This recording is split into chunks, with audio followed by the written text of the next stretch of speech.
Allô. Bonjour tout le monde. Alors, on vous vient des jardins de l'Oratoire Saint-Joseph, où on est venu passer l'après-midi ici à Montréal et un peu en prélude à mon anniversaire demain. J'avais vraiment le goût de connecter avec ce lieu qui est important pour moi et que j'avais très envie de faire découvrir à Patrick.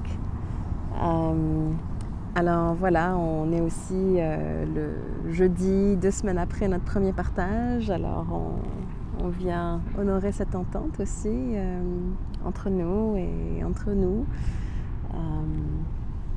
Donc avant de repartir de Montréal pour nous diriger vers Rawdon, pour aller passer une nuit dans une cabane au fond des bois, on vient vers vous pour faire ce partage. Ouais, initier ce cercle, cette entente de chaque 2 semaines, partager ce qui est présent pour nous, justement, mettre à la lumière pour soi, pour nous, notre couple, et pour faire circuler l'énergie dans un cercle, comme on l'avait nommé la dernière fois. Donc voilà, on n'a évidemment pas préparé, donc on va se lancer ensemble. Puis je te propose d'y aller en premier. D'accord. Donc, moment très joyeux par rapport à l'anniversaire, le passage de 40 ans de Gaïa, qui est vraiment épique. Je viens de passer mes 30 ans octobre dernier, maintenant 40 ans de Gaïa. Puis à la fois, quelques jours plus tard, où je vais quitter pour 5 semaines en tournée avec un groupe de musique avec qui je jouais beaucoup avant COVID et tout. Et donc, ce que ça fait monter dans notre couple, dans notre relation, c'est beaucoup de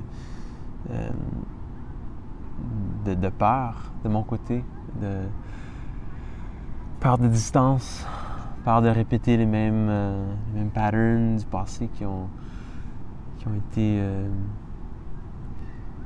parfois reliés à nous, parfois même pas reliés à notre couple du tout, mais juste dans mes expériences avec d'autres partenaires et tout, qui font en sorte que ça fait remonter beaucoup d'insécurité par rapport à notre connexion, notre lien, notre relation dans la forme qu'elle est en ce moment. Donc, ça demande à justement être pleinement présent, mais aussi pleinement en confiance à Gaïa et aussi à la vie. Moi, de plus en plus, c'est de déposer, de relâcher, de lâcher prise toute forme ou idée que ça doit être comme ça doit prendre une forme quelconque, et de laisser la vie nous mener. Et donc, je suis là-dedans en ce moment. Puis, je souhaite vraiment pleinement vivre ce moment en ce moment de connexion pour les prochains jours, de célébration dans les prochains jours. Et ensuite, la semaine prochaine, démarrer un autre chapitre et célébrer ça aussi. D'arriver à rester dans une ouverture, dans une joie qui est possible à chaque instant, mais que j'arrive pas toujours. Fait que c'est un peu ça mon intention pour les semaines à suivre. Puis c'est avec ça que j'arrive, que je suis ici ensemble en ce moment.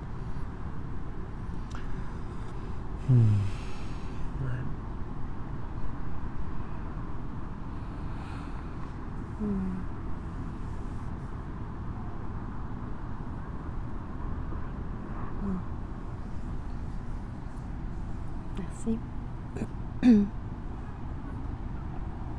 Merci. complet. Mhm. Ouais.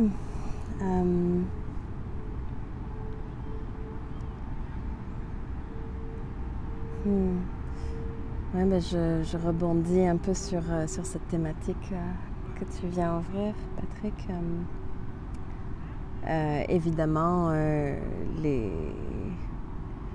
dernières semaines ont été pas mal teintées pour moi, pour nous, de l'approche de ton départ, puis avec toutes sortes de choses qui remontent, comme on en avait parlé il y a 2 semaines. C'est vraiment un point nodal pour nous, toute la question de la séparation, des enjeux de rester connecté, de rester aussi dans une intégrité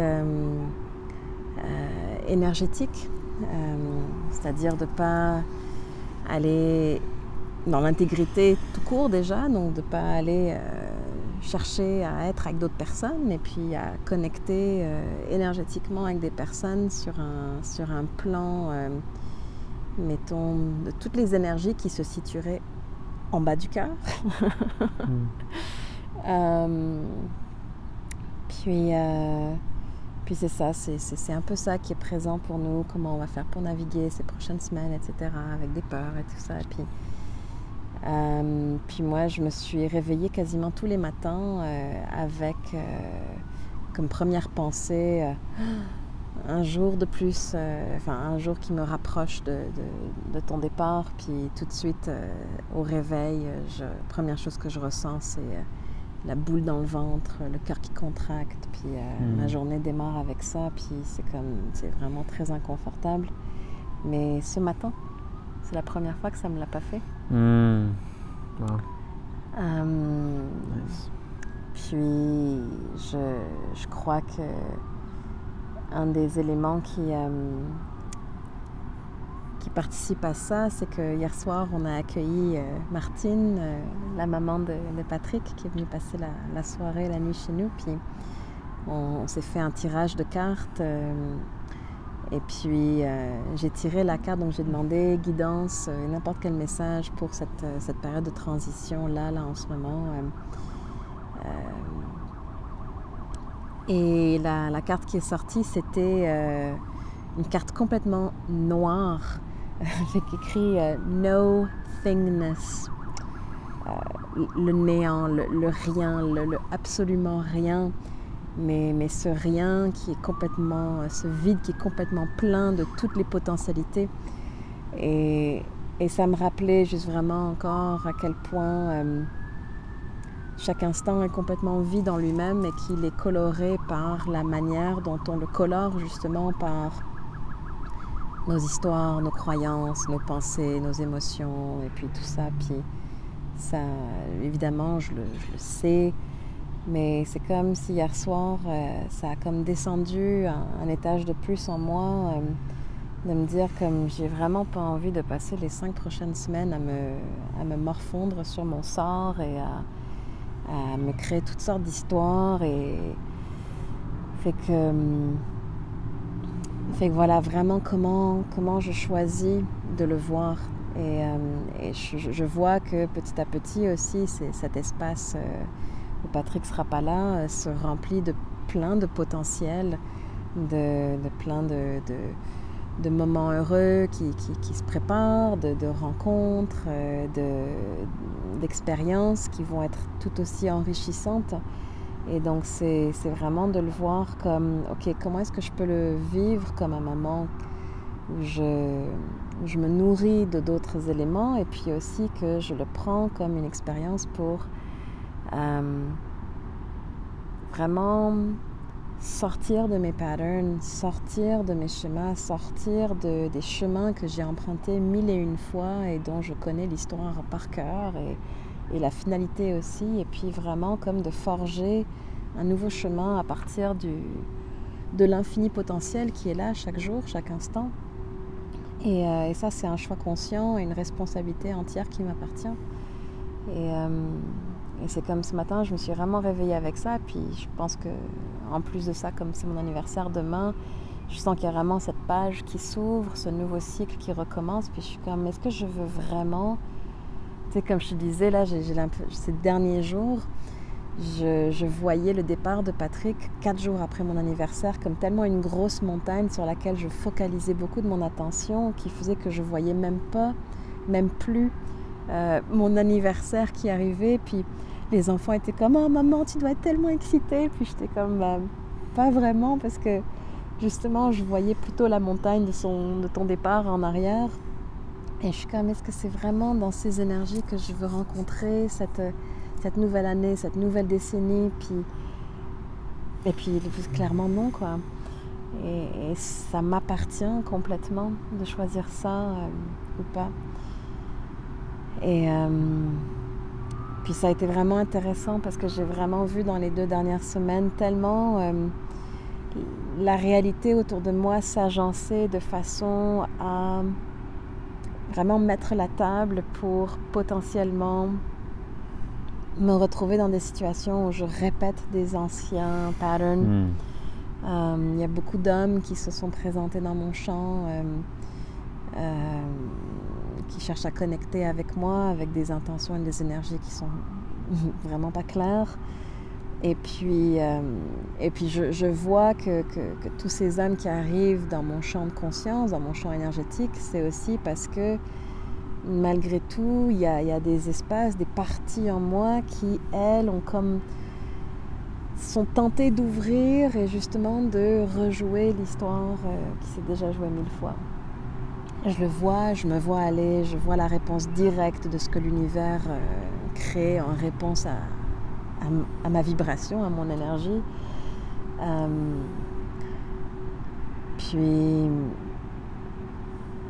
Puis on s'en est pas parlé non plus, on n'a pas encore eu vraiment l'occasion d'en parler, mais je vois aussi comment cette ouverture énergétique, elle joue beaucoup dans notre intimité. Que moindrement d'avoir ce genre d'espace énergétique qui s'ouvre, ça crée des fuites qui font que notre contenant n'est pas aussi potent que d'habitude. Puis notre intimité a été plus infiltrée par des pensées de mon côté, moins de présence. Je le sentais ces dernières fois, voilà, que la plénitude de ma présence énergétique et d'attention n'était pas aussi pleine que d'habitude. Donc je vois tout ça et c'est comme là maintenant que je le vois clairement, que j'en ai conscience, qu'est-ce que je veux en faire? Est-ce que je veux vraiment réagir ou agir là-dessus et puis jouer ça ou pas? Donc voilà, vraiment tous ces beaux apprentissages et ces beaux espaces qui s'ouvrent. Alors voilà. Voilà où j'en suis. Ouais, puis pour moi, juste d'entendre ça, c'est une confirmation de ce que je ressentais, puis aussi facile d'aller dans des peurs de ce que j'ai déjà vécu, de manque d'intégrité chez mes partenaires, puis pour moi de voir ça, me dire ok, ben où est-ce que moi je peux vraiment arrêter ces cycles-là, même si je peux avoir de vue initiale moins un rôle actif à jouer là-dedans, mais où est-ce que je peux où est-ce que je contribue? Parce que forcément, si on vit un pattern, ça veut dire qu'on contribue à ce que ça se rejoue. Fait que je veux plus me voir comme une victime ou comme quelqu'un qui fait juste subir des choses, mais que je dis, ben moi aussi je co-crée ça. Fait que où est-ce que moi, parfois je pourrais voir, je peux ressentir aussi parfois une addiction malgré moi au drame, à ce que ce soit une histoire de pauvre moi, où je me sens petit ou pas respecté ou pas honoré, tout ça, puis de me dire enough, genre, je veux plus vivre ça, je veux plus même chercher. Je le sens dans mon énergie parfois, comme si je cherche à être diminué, maltraité, mis de côté, tout ça. Fait que c'est des opportunités pour moi de dire non, moi je choisis de me lever puis d'être droit dans ce que je vois, ce que je souhaite vivre, dans mes valeurs, dans mes standards, puis on verra. Et cette posture aussi, tu sais, elle crée une signature vibratoire. De dire justement, je ne suis pas une victime, je choisis aussi la réalité dans laquelle je vis. Ça contribue à ton champ énergétique qui évidemment interagit avec le mien et qui agit, qui influence. Puis on peut s'inter-influencer de cette façon-là, de se dire ok, on va vraiment se redresser pour être dans une réalité qui nous convient et non pas de rejouer des histoires. Enfin, quand tu parlais de drame, ça fait effectivement partie des choses dont on a pas mal parlé aussi ces dernières semaines. De vraiment voir le potentiel que l'histoire vire un peu au drame ou dans des énergies dramatiques et puis de faire comme ok, non, stop. Il n'y a pas de drame ici. Nous deux, on est tannés de vivre des histoires dramatiques d'amour, de relations impossibles ou interdites ou quoi que ce soit. Toi, de beaucoup d'infidélité, puis moi aussi de mon côté, tu sais, de vraiment comme... pas que toi t'as commise, mais que t'as vécu avec ta partenaire. Mais c'est ça, tu sais, de vraiment... de dire stop à toutes ces histoires dramatiques et c'est intéressant de voir effectivement comment dans notre humanité on peut sûrement tous se reconnaître dans une part qui reste comme addicte, prise dans happée par ces énergies, par ces basses fréquences, par ces émotions vraiment et puis de vraiment choisir un chemin d'élévation où on ne rejoue pas ça, quoi. Donc, ouais. Donc, on va naviguer ça. La semaine prochaine, je pars et on s'engage à vraiment maintenir des échanges, des partages vrais et de s'offrir des espaces quand c'est possible, dans nos horaires. Avec le décalage horaire aussi. Ouais, on justement partager un peu la forme de ça. On s'est dit, on s'envoie des messages vocaux et ça va être écouté et envoyé dans des espaces pleinement posés, attentifs.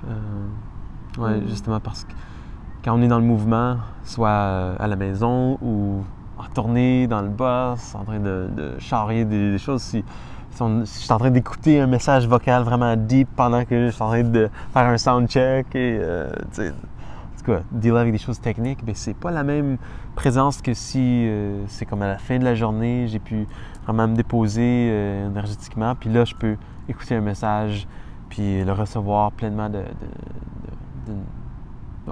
endroit vraiment posé, centré, pour ensuite aussi partager de cet espace-là. Fait que ça, c'est quelque chose que je trouve ça va vraiment être précieux. Ouais. Puis, donc ça, c'est comment nous, on va naviguer nos communications, mais puis voilà aussi, on va continuer à honorer notre engagement ici, à venir partager. Dans 2 semaines. Notre processus. Alors, il faut qu'on voit exactement comment on fait ça, mais techniquement, on va probablement se parler sur Zoom ou quelque chose comme ça, enregistrer ça et puis ensuite le partager. Donc, voilà, vous allez continuer à nous suivre si tel est votre élan dans notre processus du moment. Et puis voilà. merci à toutes celles, parce que je pense que c'était principalement des femmes, même si j'imagine qu'il y a aussi peut-être des hommes qui écoutent. Ouais, ouvert à vos Ouais, perspectives de toutes sortes. Puis on ouais, accueille ce que mhm, vous voulez offrir. Puis merci de votre ouais. écoute. Merci pour vos partages, pour vos reflets, pour tout ça. Puis, enfin, voilà, c'est sûr que nous, ça nous encourage de savoir voilà, qu'il y a de la valeur dans ce contenu-là. Et voilà, ça nous encourage à continuer sur cette voie-là qui est pas vraiment fréquente de venir se livrer aussi crûment, de façon aussi nue. Mais voilà, ça file juste, ça file aligné pour nous, donc on va continuer à le faire tant que ça fait du sens. Et les joies de la ville, avec ces bruits de sirènes et tout, on va s'arrêter là-dessus et puis aller rejoindre le fond du bois. Merci encore, puis beaucoup d'amour à vous. À bientôt.